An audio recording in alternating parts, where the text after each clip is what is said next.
پچھلے چند دن زور و شور سے بارش ہوئی اور اس قدر ہوئی کہ اپنے ساتھ بہت سا گرد و غبار بہا کر لے گئی، لیکن کچھ داغ اس پاکیزہ پانی کے اثر سے بھی دھلنے کا نام نہیں لیتے، جیسے کسی ماں کے کلیجے پر نقش اولاد سے جدائی کا غم،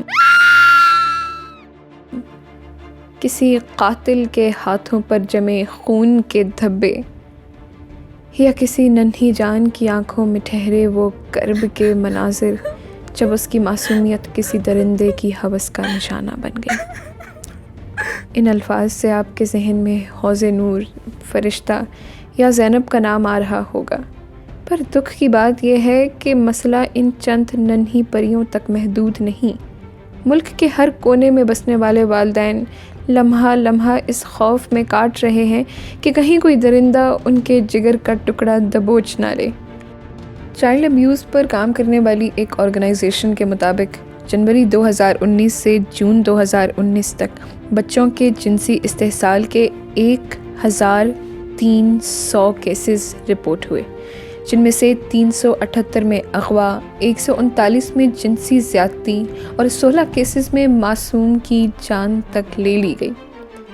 اسی طرح 2018 میں کل 3800 سے زائد کیسز رپورٹ ہوئے، جو پچھلے سال کے کرائم ریٹ میں 33% اضافہ تھا۔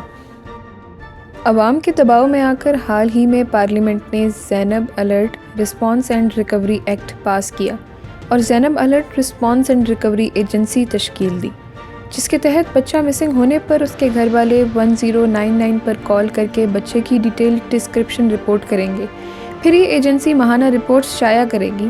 اس کے علاوہ یہ ایجنسی پاکستان ٹیلی کمیونیکیشن اتھارٹی کو معلومات فراہم کرے گی، جو پھر موبائل SMS، MMS، ریڈیو اور ٹی وی اشتہارات کے ذریعے بچے کی گمشدگی کی خبر چلائیں گے۔ اس ایکٹ کی بڑی کمزوری یہ ہے کہ یہ صرف اسلام آباد کیپٹل ٹیریٹری کے لیے عمل میں لایا جائے گا، گویا باقی شہروں میں بسنے والے حکومت کی ذمہ داری نہیں۔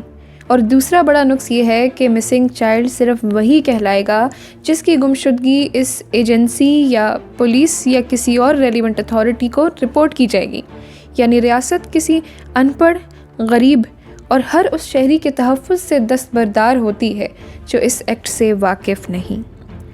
آرگنائزیشن فکس اٹ پنڈی اسلام آباد کی ٹیم سے بات کرنے پر ہمیں معلوم ہوا کہ اس اقدام کے باوجود نوجوان طبقہ عدم تحفظ کا شکار ہے۔ چائلڈ سیکشل ابیوز کی روک تھام اور انصاف کے حوالے سے عوام کو موجودہ نظام سے کوئی امید نہیں۔ یہاں یہ سوال اٹھتا ہے کہ کیا یہ صورتحال صرف پاکستان میں ہی ہے یا پوری دنیا اس سے نبرد آزما ہے؟ آپ کو جان کر حیرت ہوگی کہ دنیا کے ترقی یافتہ ممالک بھی اپنے معاشروں کو اس گندگی سے پاک کرنے میں سراسر ناکام ہیں۔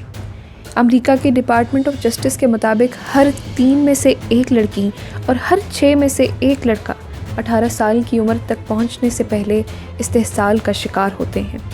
ہر 10 سیکنڈ میں چائلڈ سیکشل ابیوز کا 1 کیس رپورٹ ہوتا ہے۔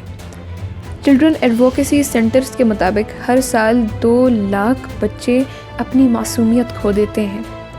اسی طرح برازیل کے حالات پر غور کریں تو 50,000 سے 1 لاکھ ننھی کلیاں ایڈز جیسی مہلک بیماری سے زندگی کی جنگ لڑ رہی ہیں۔ منسٹری آف ہیلتھ برازیل کے مطابق 2011 سے 2017 تک 58,000 سے زائد واقعات رونما ہوئے، جو اس جرم کی شرح میں 64.6% اضافہ تھا۔ 2018 کے سٹیٹس کے مطابق آسٹریلیا میں 14,647 واقعات سامنے آئے۔ اگر UK کے سٹیٹس پر غور کریں تو national society for prevention and cruelty for children کے مطابق صرف 2016 سے 2017 میں 52,000 کیسز رپورٹ ہوئے، اور ہر خطے میں اس سے کئی گنا زیادہ کیسز کبھی منظر عام پر آئے ہی نہیں۔ یاد رہے کہ ان تمام ممالک میں سرمایہ دارانہ جمہوری نظام اپنی پوری آن بان شان کے ساتھ لہلہا رہا ہے، قوانین بھی موجود ہیں اور عمل درآمد بھی ہوتا ہے، تو پھر آخر کیا وجہ ہے کہ سزا کے باوجود جرائم رکنے کا نام ہی نہیں لے رہے؟ اللہ تعالیٰ سورہ نساء میں فرماتے ہیں، اے ایمان والو، اللہ کی اطاعت کرو اور رسول اللہ کی اطاعت کرو اور ان کی جو تم میں سے اولو الامر ہیں۔ پھر اگر کسی بات میں تمہارا اختلاف ہو جائے تو اگر اللہ اور آخرت کے دن پر ایمان رکھتے ہو تو اس بات کو اللہ اور رسول کی بارگاہ میں پیش کرو، یہ بہتر ہے اور اس کا انجام سب سے اچھا ہے۔ اسی طرح سورہ یوسف میں ارشاد ہوتا ہے، قانون سازی صرف اللہ کی ہے، اس کا حکم ہے کہ تم سب اس کے سوا کسی کی عبادت نہ کرو، یہی دین درست ہے لیکن اکثر لوگ نہیں جانتے۔